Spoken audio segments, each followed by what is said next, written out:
Assalamualaikum warahmatullahi wabarakatuh. Masyarakat sering mengeluh dengan adanya sakit mah. Sakit mah ini sebuah penyakit yang banyak diderita oleh orang, mulai dari usia muda sampai usia tua. Anak-anak remaja, mahasiswa, dan kemudian juga pada orang-orang yang umur 30-an dan orang-orang tua sering mengeluh dengan lambungnya atau perutnya yang kembung, ada rasa mual, kemudian bahkan muntah, dan rasa panas di ulu hati. Nah, mah itu adalah bahasa Belanda, bahasa kitanya lambung. Jadi 40% dari penyakit lambung ini itu terjadi secara fungsional. Artinya kita tidak menemukan adanya kelainan pada dinding lambungnya, dan ini dibuktikan dengan adanya endoskopi. Jadi dari endoskopi itu tidak ditemukan apa-apa, endoskopinya normal. Nah, inilah yang disebut dengan dispepsia fungsional, yang angkanya sampai 40% dari jenis penyakit lambung yang ada.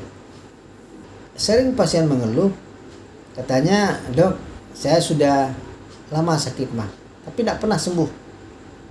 Saya sudah hindari semua pantang-pantangan yang dapat menyebabkan sakit mah saya kambuh. Saya tidak lagi makan cabai. Saya tidak lagi makan yang pedas. Saya sudah menjauhi asam-asaman.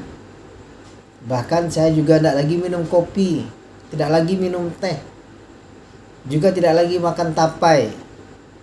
Dan sudah banyak pantangan-pantangan yang saya tinggalkan. Obat juga saya rajin memakannya. Tapi ternyata sakit mah saya tidak pernah sembuh. Ketika obat dimakan, penyakitnya berkurang.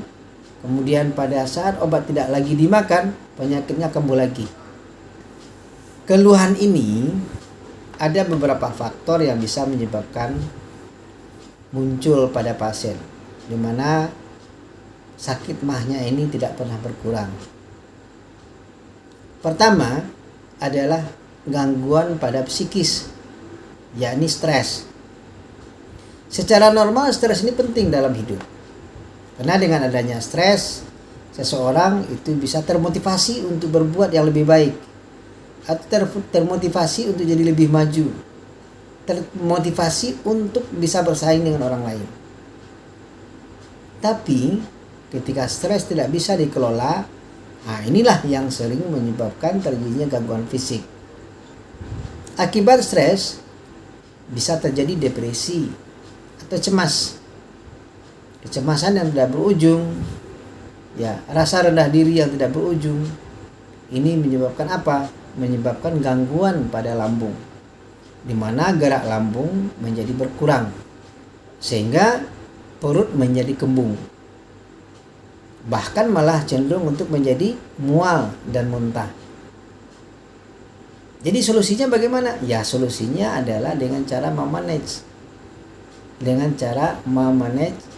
stres, mengolah stres dengan baik, sehingga tidak muncul depresi dan tidak muncul ansietas atau kecemasan.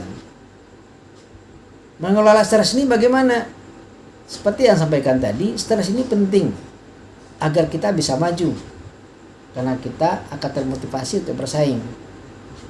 Tapi yang perlu dihindari adalah harapan yang terlalu tinggi dari apa yang kita lakukan. Seorang anak bisa berjuang untuk belajar dengan baik, tapi jangan dia sampai berharap terlalu tinggi bahwa dia akan juara, atau dia takut akan terkalahkan oleh orang lain. Ketika kita berharap terlalu banyak, harapan ini tidak sesuai nanti dengan kenyataan, inilah yang menyebabkan kita menjadi stres. Maka pilihannya adalah kelola stres ini dengan baik. Mengelola stres ini ada 3 hal yang penting yang dilakukan. Pertama, kita bersyukur. Kita syukuri setiap apa yang kita dapat. Jadi kita tidak perlu punya harapan yang terlalu tinggi.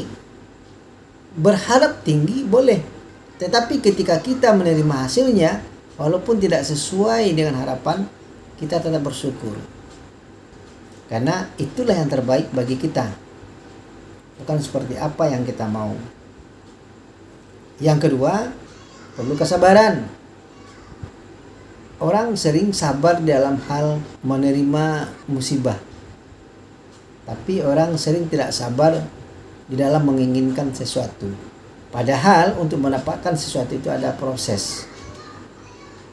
Ada masa yang harus kita lalui. Ada proses yang harus dijalani.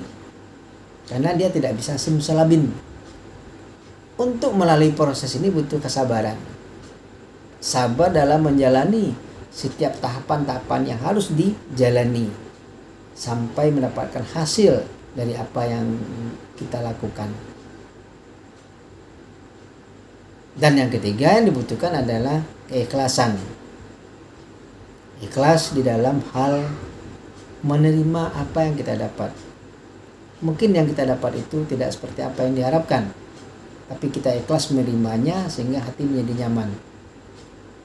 Kemudian yang kedua, yang sering terjadi adalah pada orang tua, di mana gerak ususnya itu menurun karena proses penuaan. Pada orang yang sudah mulai mengalami proses penuaan, yaitu pada umur 40 tahun, akan terjadi penurunan fungsi dari semua organ, termasuk organ lambung, saluran cerna kita, terjadi penurunan fungsi, di mana geraknya itu akan melambat. Sehingga makanan yang dimakan itu menjadi lebih lama di dalam saluran cerna. Akibat lama dalam saluran cerna, BAB-nya menjadi keras. Dan BAB-nya itu jaraknya terlalu jauh. Bisa 5 hari, 4 hari atau 3 hari baru dia BAB. Nah, penurunan gerakan usus pada orang tua ini juga menyebabkan perutnya terasa kembung. Lalu solusinya bagaimana? Nah, untuk ini solusinya adalah dengan cara memperbaiki gerakan dari usus tadi, yaitu dengan memakan makanan dedaunan yang banyak mengandung serat. Karena serat itu akan membantu saluran cerna dalam bekerja, sehingga gerakan usus akan kembali membaik dan kemudian BAB-nya akan jadi lebih lembut. Dan jarak antar BAB juga tidak terlalu lama. Bahkan bisa setiap pagi akan BAB. Artinya lama makanan di dalam usus akan kembali normal. Nah, jadi dua inilah barangkali mungkin masalah yang sering terabaikan oleh pasien, sehingga akibatnya penyakit lambungnya itu tidak mereda walaupun obat sudah dimakan dan pantangannya sudah dihentikan. Tapi faktor stres yang tidak terkendalikan atau jarangnya makan sayur pada orang tua ini menyebabkan saluran cernanya bermasalah. Mudah-mudahan bermanfaat. Assalamualaikum warahmatullahi wabarakatuh.